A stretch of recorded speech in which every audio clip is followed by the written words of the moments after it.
انسان کو قابو رکھنا جانور کو قابو رکھنے سے زیادہ مشکل ہے۔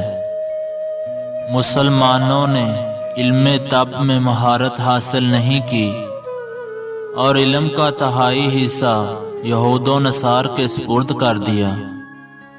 جس طرح نگاہ کی ایک حد ہوتی ہے اور اس سے آگے وہ کام نہیں کر سکتی، بالکل اسی طرح عقل کی بھی ایک حد ہوتی ہے جس سے آگے وہ بیکار ہے۔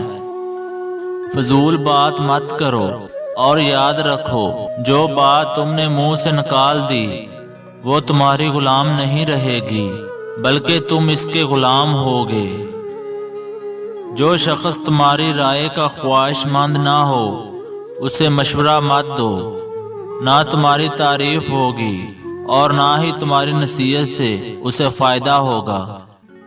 میں نے کبھی جھوٹ نہیں بولا، کبھی اللہ کی قسم نہیں کھائی، نہ سچی اور نہ جھوٹی، اور 20 سال سے پیٹ بھر کر کھانا نہیں کھایا۔